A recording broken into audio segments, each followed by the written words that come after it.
au Père. Père, aide-moi par ton Saint-Esprit que je ne donne pas la mort, mais je donne la vie. Que je ne parle pas de Bélial, mais que je parle de Jésus. Jésus-Christ prend contrôle de toutes choses. En ton nom, nous avons ainsi prié. Amen. Amen. Nous commençons ce soir, nous continuons notre thème, je connais mon terrain. Ce soir, nous commençons avec le livre de Genèse, chapitre 13, du verset 9 à 14. Au début, nous avons commencé avec Genèse chapitre 11, versets 31 et 32. Aujourd'hui, nous continuons, bien-aimés, mais nous sommes au chapitre 13, verset 9 à 14. Je lis la parole de Dieu. Tous les pays n'étaient-ils pas devant toi? Sépare-toi donc de moi. Si tu vas à gauche, j'irai à droite. Si tu vas à droite, j'irai à gauche. Lot leva les yeux et vit toute la plaine du Jourdain qui était entièrement arrosée, avant que l'Éternel y détruise Sodome et Gomorrhe. C'était jusqu'à Tchoar, comme un jardin de l'Éternel, comme le pays d'Égypte. Lot choisit pour lui toute la plaine du Jourdain, et il s'avança vers l'Orient. C'est ainsi qu'ils se séparèrent l'un de l'autre. Abraham habita dans le pays de Canaan, et Lot habita dans les villes de la plaine. Amen. Parole du Seigneur. Frères et sœurs dans le Seigneur, nous continuons notre thème. Nous sommes en train de parler comment ou je connais mon terrain. Nous avons eu des exemples des hommes et des femmes qui ont écouté la parole de Dieu, qui ont écouté Dieu parler et qui avaient la promesse de Dieu, que leur destinée aussi était entre les mains de l'Éternel. Mais chose étonnante qu'ils n'ont pas pu entrer dans l'accomplissement de la parole de Dieu, et d'autres, la parole de Dieu, l'accomplissement a pris des retards à cause d'un terrain ou d'une terrain que cette personne s'est portée. Et nous avons vu les commencer par les cas d'Abraham.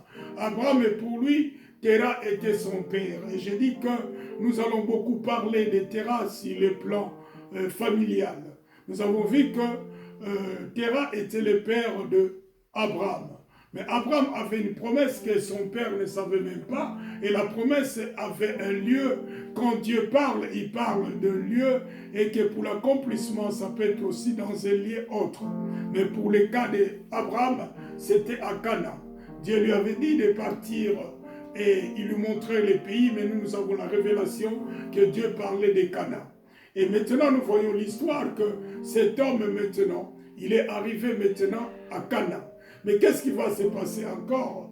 Dans ce texte que nous venons de lire, la Bible nous dit que Abraham va s'amener encore d'une personne, son neveu. Son neveu s'appelait Lot. Et nous avons dit que Lot, en grec, cela veut dire couverture. Donc, tant que Abraham sera avec Lot, qui est une couverture, Abraham ne pouvait pas voir la gloire de Dieu. Abraham ne pouvait pas voir autre chose que Dieu avait promis de faire avec lui. Donc, il a fini avec Terah, son père, qui mourut à Charan, et maintenant, il s'est fait encore accompagner par une autre personne qui est devenue aussi son Terah, ou sa Terah, si on dit une personne. Donc, c'était Lot. Mais qu'est-ce qui s'est passé? Bien aimé, nous avons dit, il y a eu une dispute entre les bergers d'Abraham ainsi que de Lot. Et que là, maintenant, quelque chose va les trancher. Il dit, nous allons nous séparer. Et c'est là que Abraham dira, si toi tu vas à gauche, moi je vais à droite. Si je vais à droite, toi tu vas à gauche. Et maintenant, le choix était dans les camps de Lot. Qu'a fait Lot? Lot, il a regardé la plaine. La plaine qu'il avait vue avait la verdure. Quand il y a de la pâturage, tu vas chercher à tout prix là où il y a la verdure, afin que tes brebis ou ce que tu as puissent avoir à manger.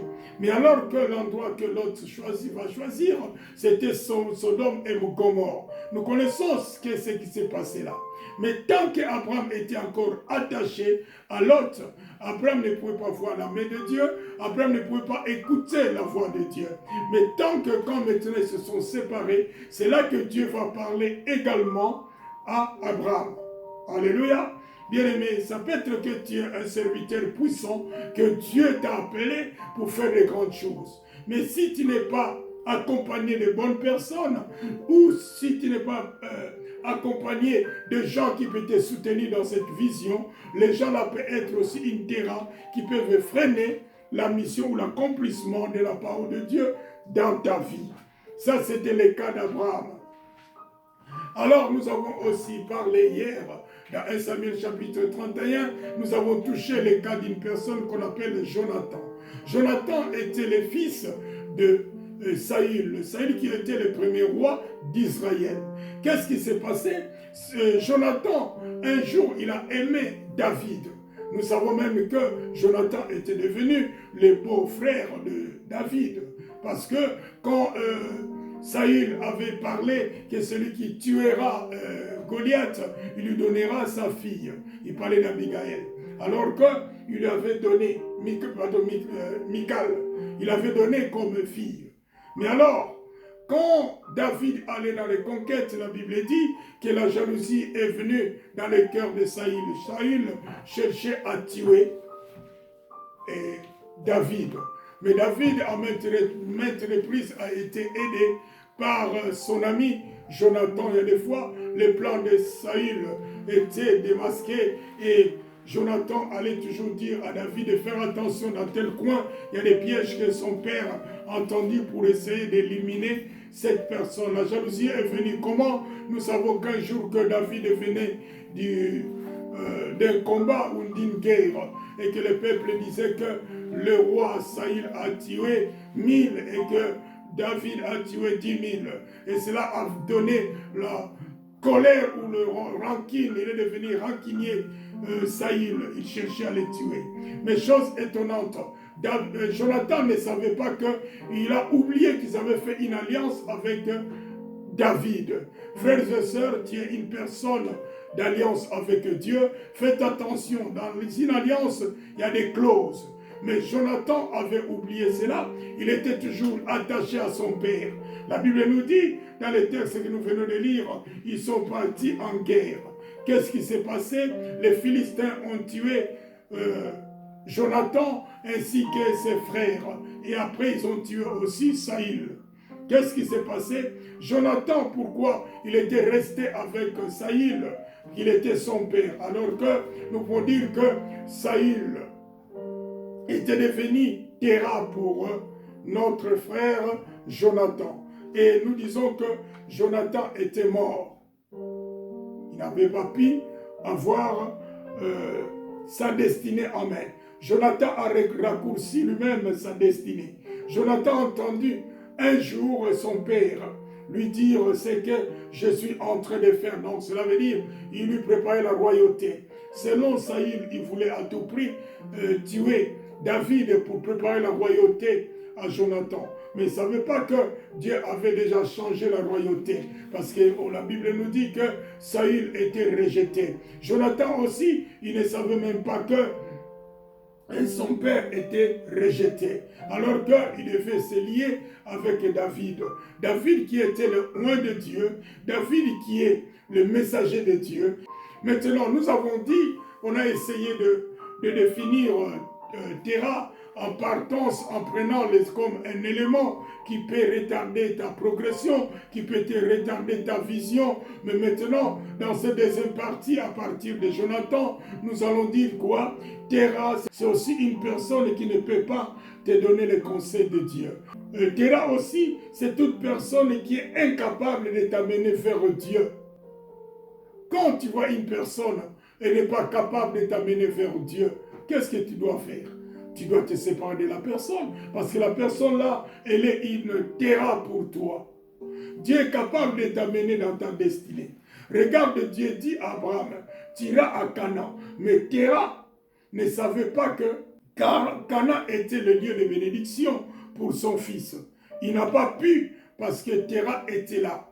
Tant que Terah était là, Abraham ne pouvait pas jouir, on ne peut pas entrer dans sa bénédiction. Maintenant, pourquoi je dois dire qu'il y a d'autres terrains qui ne nous donnent pas des conseils? Il peut t'amener à abandonner les conseils de Dieu. Il y a des choses. Ne dites jamais que j'aime cette fille et je vais la convertir. Tu n'as pas la capacité de convertir une personne. Il n'y a que Jésus-Christ qui peut toucher pour la conversion d'une personne. Tu peux amener une personne en Christ, mais pour dire que tu vas la convertir, ce n'est pas possible. Parce que moi, j'ai vu dans les exemples qu'on nous a donnés, un serviteur de Dieu qui a quand même, Dieu avait utilisé au-delà de 15 ans. Mais un jour, cette personne peut dire qu'il n'était pas converti. Comment vous pouvez comprendre cela? Et Christ lui-même dira à Pierre, Pierre, quand tu seras converti dans notre version, et il y a une version qui dit quand tu seras affranchi les autres. C'est Christ qui a la capacité de convertir une personne. Alléluia. Terra aussi peut être cette personne-là qui t'empêche d'entrer dans les plans de Dieu. Nous allons voir cela tout à l'heure quand nous allons prendre les cas de notre sœur en Christ, Ève, ainsi qu'Adam. J'avais ouvert ça hier, mais je reviens, je vais aller doucement pour la bonne compréhension. Donc, Terra, c'est cette personne-là aussi qui dit que qui te donne du retard dans la vie. Essaie de voir quelle est cette personne-là qui te donne du retard. Beaucoup de serviteurs de Dieu aussi. Le ministère devait aller loin, mais tant que l'épouse ne fait absolument rien, le ministère peut être aussi en retard. Peut avoir aussi du retard. Alléluia. Terra, c'est une personne qui n'a pas la connaissance de Dieu. Comment tu peux avoir des amis qui n'ont pas la connaissance de Dieu? Cette personne-là peut devenir de Terra pour toi. Il peut te donner de mauvais conseils. Saül a été rejeté par Dieu. Il a empêché son fils d'entrer dans le plan de Dieu. Jonathan n'est pas entré dans le plan de Dieu. Jonathan suivait son père. Et nous, je veux dire que Jonathan est mort pauvre, alors que son père était roi. Jonathan est mort pauvre. Quelle chose qui t'empêche d'entrer dans la destinée de Dieu? Quelle personne qui marche avec toi, qui est Terra? Toi-même, tu le sais. Ce qui te donne du retard dans ta destinée avec Dieu, c'est Terra qui te donne du retard dans ta destinée. La destinée pour le peuple d'Israël, après la sortie de l'Égypte, c'était Canaan, la terre promise. Mais comment se fait-il que le chemin qu'ils devaient prendre, emprunter pour arriver sur la terre promise, c'est un chemin qui devait durer 40 jours. Mais ils ont pu faire 40 ans. À cause de quoi? Ils ont eu des retards. Par rapport à quoi? Pour eux, nous voyons que ce n'était pas une personne qui les empêchait, mais les murmures et tout ce qu'ils disaient, et que Dieu a fait qu'ils tournent dans le désert, afin après qu'ils connaissent Dieu. Toi, ça fait longtemps que tu es dans le Seigneur. As-tu la vraie connaissance de qui est Jésus-Christ? As-tu la vraie connaissance de ton Père? As-tu la vraie connaissance de ce que toi tu adores? As-tu la vraie connaissance de celui que toi tu loues? Frères et sœurs, je me suis posé une question. C'est vrai que nous disons dans le livre de Psaume 150, au verset 6, je crois, que tout ce qui respire loue l'Éternel. Dès le matin, quand les oiseaux chantent, est-ce que vous savez qui loue aussi l'Éternel? Quand ils se réveillent, la première chose qu'ils font, les oiseaux chantent, les oisillons chantent. Et aussi, ils respirent, non? Ils louent l'Éternel. Mais nous, quand nous nous réveillons, est-ce que nous louons l'Éternel? Et c'est une créature aussi, les oiseaux. Mais ils n'ont pas la connaissance de ce grand Dieu. Mais nous qui sommes dans le Seigneur, nous qu'on a été créés à son image, à sa ressemblance, quand nous réveillons le matin, est-ce que nous louons Dieu? Est-ce que nous louons l'Éternel? Alléluia. Toute personne qui t'écarte du plan de Dieu, c'est Terra. Toute personne qui t'écarte du plan de Dieu. Bien aimé, il y a beaucoup de gens qu'on a pu écarter du plan de Dieu. Il y a un exemple que je donne, c'est un frère qui l'avait chanté à Kinshasa. C'est un frère qui a chanté qu'il est allé épouser une sœur qui priait. La sœur était zélée. Elle évangélisait même. Qu'est-ce qui se passe? Il va épouser une personne qui ne connaissait pas Christ. Parce qu'il y a des choses où c'est toi qui amènes la personne en Jésus-Christ, ou c'est toi qu'on amène dans le monde. Quand on parlait de cette sœur-là, la sœur commençait à donner des explications. que l'enfant que j'ai mis au monde, il pleure beaucoup. On dirait quand les enfants pleurent à l'église, ils dérangent Jésus-Christ. Mais c'était des prétextes. Et ça fait que la sœur est rentrée dans le monde. Faisons attention. Donc, la sœur a quand même, il a honoré, comme on dit, que le mariage soit honoré de tous. Et là maintenant, la personne qu'il est allé rencontrer, c'est une personne qui ne connaissait pas Christ. Et c'est là que je commence à dire, pour célébrer le mariage, il faut que nous ayons quand même que la personne doit être réellement convertie. Et qu'on doit voir son témoignage. Oh, je bénis bien le Seigneur. Comment font les églises des KDC? Avant nous, le mariage, c'était comme ça. On n'examinait pas, on mariait les gens. Mais, bien aimé, j'ai un témoignage maintenant. Quand je vois les gens des KDC, ils ne marient pas une fille ou bien un homme comme ça. Il faut qu'il y ait des témoignages. Il faut qu'il y ait, qu'on doit savoir quelle est cette personne-là. Parce qu'il y a beaucoup qui viennent troubler nos sœurs, alors que le mari est devenu terrain pour notre sœur. Donc faisons attention. Regarde quelqu'un à côté de toi, je peux le dire. Est-ce que cette personne-là, tu dis, est-ce que tu es Jonathan ou tu es Lot? Toi, tu choisis. Qui est-il? Tu es Jonathan ou bien tu es Lot? Regarde aussi dans ta famille, dans ton entourage. Est-ce que y a-t-il des Lot ou des Jonathan? C'est toi qui vas nous dire. S'il y a de l'ordre dans ta famille, essaie de faire que ces gens-là ne t'empêchent pas, que tu puisses bénéficier de la gloire de Dieu, que tu puisses aller dans ta destinée. Tu dois aussi savoir qu'il y a des relations qui sont des terrains. J'avais dit cela, mais je le répète. Il y a aussi des relations qui peuvent t'empêcher de voir la gloire de Dieu, de voir le royaume de Dieu. Je ne parle pas des choses charnelles, mais des choses spirituelles, la destinée. Il y a des relations qui ne doivent pas être dans ta possession. Tu regretteras et tu mourras avec des regrets. Donc, on doit faire très attention avec les gens qu'on côtoie. Nous allons prendre encore un exemple. Nous allons parler d'une personne, mais nous allons voir comment cette personne-là a pu gérer Terah. 2 Rois, chapitre 4, verset 20 à 25. C'est l'histoire que vous connaissez de cette femme de Sinem, qu'Élisée avait prié pour que cette femme-là ait un enfant. Écoutons un peu cette histoire, tu le connais. Le serviteur l'emporta et l'amena à sa mère. Et l'enfant resta sur les genoux de sa mère jusqu'à midi. Puis il mourut. Elle monta, le coucha sur le lit de l'homme de Dieu, ferma la porte sur lui et sortit. Elle appela son mari et dit, « Envoie-moi, je t'ai pris, un des serviteurs et une des ânesses.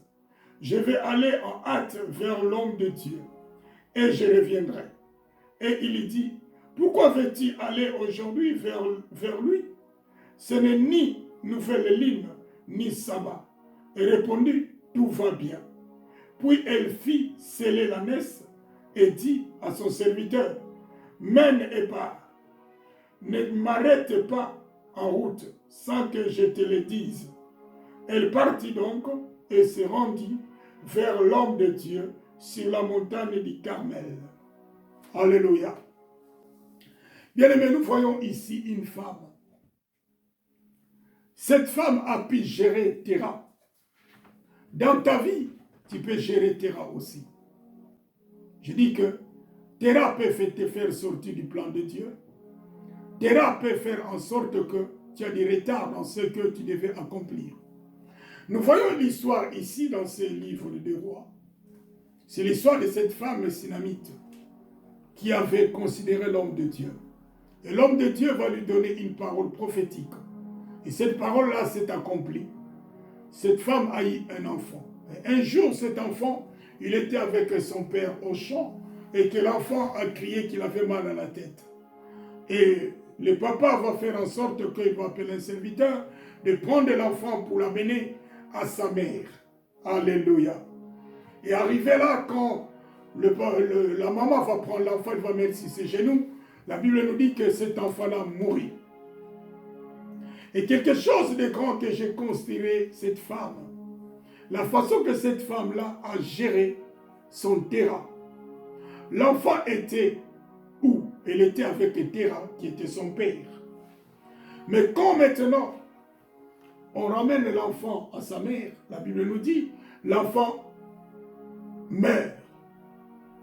Je ne sais pas si une femme m'entend, une femme qui perd son enfant, je crois la première réaction, elle va lancer un cri. C'est un cri de pleurs. Et que je crois que son mari devait entendre que l'enfant n'est plus. Mais quelque chose de grand, elle va gérer Terah. Parce que qu'est-ce que Terah va lui dire? Ce n'est pas encore la nouvelle ligne, ni Saba. Mais comment veux-tu aller voir le serviteur de Dieu ou l'homme de Dieu? Ce n'est pas les jours. La femme a géré la situation. La femme n'a pas entendu ce que Terah lui avait dit, parce que aussi son mari était un Terah. S'il avait écouté cela, la chose n'allait pas changer. La destinée de cet enfant n'allait pas s'accomplir. Mais qu'est-ce qu'il va dire? Non, même je crois que moi je ne pouvais pas dire des choses comme ça. La femme va dire que tout va bien. Il n'a pas paniqué. Il n'a pas fait de bruit, bien-aimé. Cette femme a si géré Terah. Parce que s'il avait dit que l'enfant est mort, la situation devait être comment? L'atmosphère de la résurrection n'allait pas se créer. Là où il y a des bruits, bien-aimés, c'est là où il y a Terah. Là où il y a des bruits. Mais il y a un bruit qui est différent des autres. C'est le bruit le jour de la Pentecôte. Ce n'est pas le même bruit. Mais quand vous voyez que dans l'église, il y a trop de bruit, trop de murmures, trop de bruit, il y a des terras, il y a un terrain là-dedans. Dans cette église-là, et cette église-là n'ira pas loin. On ne peut pas faire des choses, il n'y a que des bruits qui ne confessent même pas la gloire de Dieu. Faisons attention au bruit que nous faisons dans nos églises. Alléluia. Parce qu'il y a les bruits de la Pentecôte et les bruits des terras. Il y a deux sortes de bruits. Il y a aussi les bruits du marché. Vous savez que je ne sais pas si tu as déjà été au marché. Quand tu vas au marché, il y a des bruits. Mais moi, je demande que dans ta maison, qu'il y a les bruits de la Pentecôte. Parce que c'est différent des bruits du marché. C'est différent aussi des bruits que nous voyons partout. Alléluia. Cette femme était en accord avec son Dieu et elle a pu gérer Terah. Pourquoi vas-tu ou pourquoi tu vas voir l'homme de Dieu aujourd'hui? Pourquoi? Mais la femme a pu gérer Terah. Elle dit, je maîtrise les choses. Quand on dit tout va bien, cela veut dire, je maîtrise les choses. Ma sœur, mon frère, est-ce que tu maîtrises les choses quand les choses ne vont pas dans ton foyer? Est-ce que tu écoutes encore Terah? Dans ton église, est-ce que tu écoutes encore Terah? Faites attention. Jeune fille, avant de te marier, tu dois avoir la maîtrise des choses. Et le mariage, c'est pour les adultes. C'est pour des personnes qui ont la maturité. Ce n'est pas pour les enfants. Parce que si tu entres dans le mariage, dans l'état que tu es, je peux dire dans l'état où tu es avec Terah, bien-aimé, ce mariage n'ira pas loin. Terah va te malmener, bien-aimé. C'est pour cela qu'il ne faut pas entrer dans le mariage pour le plaisir. Il ne faut pas dire que de cela 2 ans, ma copine s'est mariée, moi aussi je dois me marier comme ça. Non, il faut avoir la maturité pour te marier. Sinon tu vas rencontrer un Terah, ou sinon tu vas rencontrer une Terah, frères et sœurs. Faisons attention. Si tu rencontres Terah, il va te malmener et que ce que Dieu avait prévu pour toi ne va pas s'accomplir. Alléluia. Parce que Terah va créer une confusion dans ta vie et que tu ne vas pas t'en sortir. Là où il y a Terah, il y a une grande confusion dans cette maison-là. Il y a même dans les églises où il y a les Terah, il y a une confusion. On ne sait plus à qui vouer. On ne sait plus s'il faut croire ou de ne pas croire. Et ces derniers temps, avec les messages qu'on donne, faisez attention. Il y a d'autres qui sont là, sont des Terah, et que le peuple de Dieu ne savent même plus. Ils sont confus. Il y a une confusion maintenant. Faisons attention. Alléluia. Mais toi qui ne sais pas maîtriser Terah, fais attention que ton mari ne te crée pas de problèmes. Que ton mari ne devienne pas ton Terah. Là où Terah règne l'irresponsabilité. Là où Terah règne l'irresponsabilité. Regarde, cet enfant était malade. Qu'a fait son mari, il est allé remettre l'enfant à sa mère. Il était irresponsable. Il devait chercher la solution. Là où Terah règne, il y a l'irresponsabilité. Alléluia. Il a remis l'enfant à la maman, mais n'a pas demandé où est l'enfant après. Il a remis l'enfant à la maman. Et quand il voit la maman qui sort et qui demande qu'on lui donne l'ânesse, qui demande des serviteurs, un papa responsable, la première question est de dire où est l'enfant qui était malade. Il voit la maman monter sur l'ânesse avec des serviteurs. Il ne s'est pas rendu compte l'enfant est resté où? L'enfant est où? C'est un papa irresponsable. Là où règne Terah, il y a l'irresponsabilité. Alléluia. Terah, c'est un homme qui est irresponsable. Et vous croyez que quelqu'un qui est irresponsable peut te donner de bons conseils? Non. Cet homme ne peut pas mener sa femme vers Dieu parce qu'il ne connaît pas Dieu. Cet homme-là qu'on parle ici, il ne connaît pas Dieu. Il ne peut pas mener sa femme vers Dieu. Terah ne peut pas t'amener vers Dieu. Il y a les terrains dans l'église, vous allez voir, ce sont des hommes et des femmes qui mènent beaucoup de confusion à l'église. Il y a d'autres qui sont là pour commenter. Tu as entendu ce que le pasteur a prêché aujourd'hui? Quand tu vois une personne comme ça, dis-lui Pharma Terah. Alléluia. Amen. Dis-lui Terah. Ce n'est pas, tu n'as pas injurié. Tu dis, tu ne peux pas m'amener vers Dieu. Parce que je vis dans la Bible. Il y a une personne qui a vu son miracle. La Bible nous dit, il n'écoutait pas Jésus, il écoutait Paul. Et le miracle est venu de Paul. Il y a beaucoup de terrains qui sont à l'église. Il faut faire en sorte que tu sors du plan de Dieu pour que tu ne puisses pas avoir ton miracle. Quand tu vois des choses comme ça, mon frère, ma soeur, toi qui auras l'opportunité de suivre cela, quand tu vois quelqu'un te dit que dans cette église-là, il n'y a plus de miracles, ce sont des témoignages, si tu lui dis Terah. Alléluia.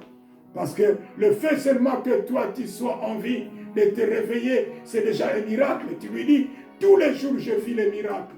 Le fait que Dieu permet que ce soir je vienne à sa présence, c'est un miracle pour moi. Donc les miracles sont toujours là. Je dis que nous allons beaucoup traîner sur le plan familial en ce qui concerne Terah. Maintenant revenons à un texte que je l'avais quand même résumé hier. Nous allons prendre Genèse chapitre 3, du verset 6 à 8, et nous sautons au verset 17. Mais je dis que dans ce texte, il y a deux Terah. Il y a Terah de la femme et Terah de l'homme. Pourquoi je dis cela? Terah de la femme, c'est quoi? C'est le serpent. Terah t'éloigne de Dieu. Tout ce qui t'écarte de Dieu, c'est Terah. C'est ce que j'avais dit. Le serpent donne un message à la femme. Que ce message-là va éloigner Ève de Dieu. Faisons attention des messages qu'on nous donne. Donc j'ai dit, Terah de la femme, c'est quoi? C'est le serpent. Le serpent a parlé. Le serpent donne un message à la femme qui t'éloigne de Dieu. Quand les gens ne comprennent pas Dieu, ils croient toujours s'il y a une feuille quelque part. Ils ne comprennent pas Dieu, qu'est-ce qu'ils vont faire? Ils vont se couvrir de leur nudité. Est-ce qu'avant, ils savaient quand même qu'ils étaient nus? Il parle ici que de l'intelligence. Mais Dieu lui-même, il avait essayé de montrer l'intelligence qu'il avait mis dans l'homme. Quand Dieu avait fini à faire la création, il a appelé l'homme, Adam, il lui dit de commencer à donner des noms à tous les animaux. Et quand moi j'ai toujours dit, quand je regarde un lion, c'est un lion. Donc c'est l'intelligence qui était à Adam qui a fait que de donner les noms. Quand Terah vient, il ne sort pas. Il prend seulement les messages de Dieu et il essaye de mettre des petits doutes, des messages qui te feront douter. C'est ce que Terah fait. Alléluia. Faisons attention quand ils viennent. Le serpent est venu avec un message à la femme. Elle a entendu ce message. Je peux dire qu'il a dit Amen. Alléluia. Parce qu'avec ce message qui a fait que maintenant que ça va changer dans le plan de Dieu. Donc, il a accepté. Ce n'est pas avec tous les messages que tu suis sur les médias que tu dois dire Amen. Il faut discerner ce qu'on te dit. Alléluia. Voilà le message comme Terah. Vous êtes calme. Vous êtes tranquille. Tu es en train de dire, le pasteur va finir quand? Il y a d'autres personnes, c'est des messages que tu ramènes. Vous êtes dans une prédication. La gloire de Dieu, les gens qui sont là, tu vas entendre quelqu'un qui est à côté de toi, il se dit que le pasteur va terminer quand? Quand tu entends des choses comme ça, dis tu es terrain. Alléluia. Parce que les terrains, pour eux, le message de Dieu ne leur intéresse pas. Un bon message qui m'est donné, et je peux dire que le pasteur va terminer quand? Mais quand tu écoutes les choses de la politique, on peut te mettre une vidéo qui peut durer des heures du temps. Tu ne te poses pas la question, la personne va terminer quand?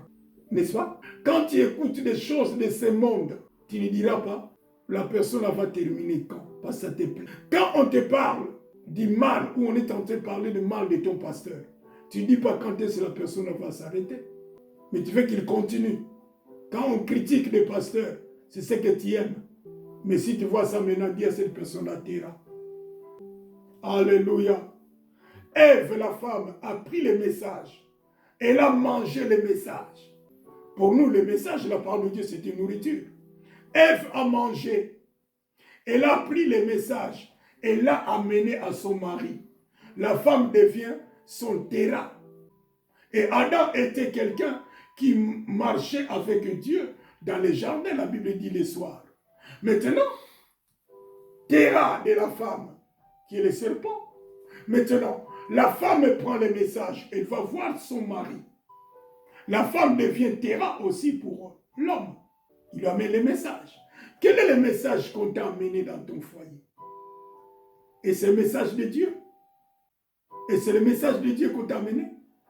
Nous voyons ici l'homme qu'on a dit qu'il est la première personne qui a entendu la voix de Dieu, qui voyait Dieu. Frères et sœurs, je te donne une révélation dans la vie.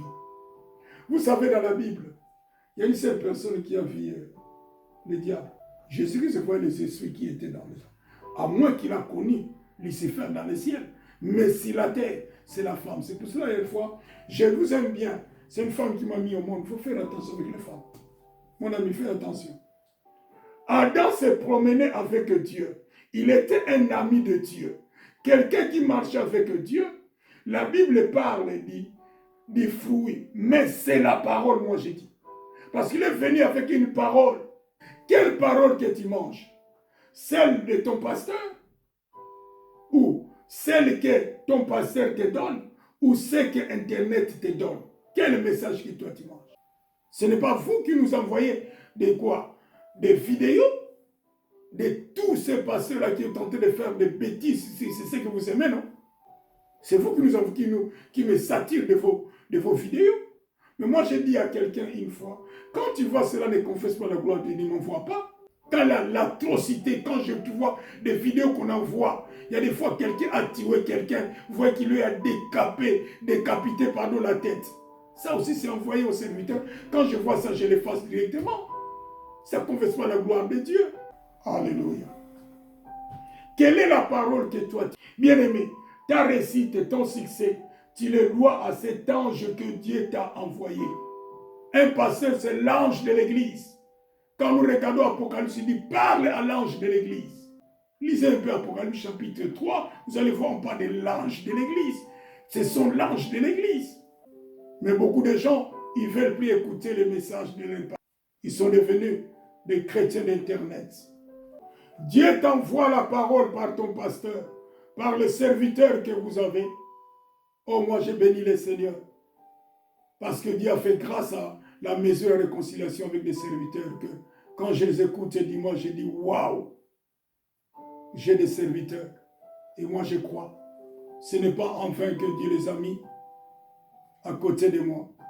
Quand je les écoute, je dis waouh, nous avons une grande équipe. Et la vision s'accomplira. Mais toi, tu écoutes qui? Il y a des fois même que tu es là les dimanches, mais on ne te sent même pas, tu es là. La preuve que quand je te demande quel est le thème qu'on a prêché le dimanche, tu ne connais même pas les thèmes. Donc cela veut dire que tu as écouté qui? Mais quand on vous met des choses qui ne confessent pas la gloire de Dieu sur Internet, sur YouTube, là ça reste dans ta tête. Toutes les bêtises du monde. Prends cette parole qu'on te donne. Prends cette parole et ne la compare pas avec la parole de quelqu'un d'autre. Je te dis, la parole qu'on te donne, bien-aimé, dans la maison de réconciliation, prends cette parole-là, ne la compare pas avec une autre personne ou la parole de l'autre. Parce que ce n'est pas en vain, bien-aimé. Je sais comment est-ce que la nourriture que nous mangeons. Et nous sommes enviés. Quand une personne entre pour la première fois dans notre conférence, il se demande toujours, qui est cette personne-là qui a prêché? Alléluia. Oh, je bénis le Seigneur. Je bénis le Seigneur, bien-aimé. Le prédicateur de dimanche dernier, qui est toute la gloire. Parce que quelqu'un m'a dit, oh, c'est lui. Papa, je te dis gloire à Dieu. La personne t'avait vu le dimanche, me dit que c'était lui. J'ai dit, ah, mon ami, tu étais aussi la nôtre, tu devais être comme eux. Où est-ce que tu es parti? Alléluia. Que Dieu te bénisse, mon frère. Continue, continue. Prends cette parole, mets ta foi à cette parole. Et tu marches avec cette parole. Ta vie changera. Mais si toi tu écoutes le message de Terah, ta vie ne changera pas. Tu n'auras pas la foi. Il va te donner les doutes. La femme est allée manger et donner à Adam, alors que cette parole ou cette nourriture-là détourne Adam de Dieu. Je vous ai dit Terah. C'est quoi Terah? Je vous ai défini. Terah, c'est quoi? Celui qui se détache de Dieu. Et celui qui te détourne de Dieu. Ici, nous voyons Ève. Il a détourné Adam du plan de Dieu. Alléluia. Le message que Terah t'apporte dans ta vie va te détourner de Dieu. Faisons attention. Je répète. Le message que Terah t'apporte dans ta vie va te détourner de Dieu. Alléluia. Je vais finir ici pour aujourd'hui, pour que nous ayons encore quelque chose pour demain et après-demain. Alléluia. Alléluia. Amen. Que Dieu te bénisse, mon frère, ma soeur.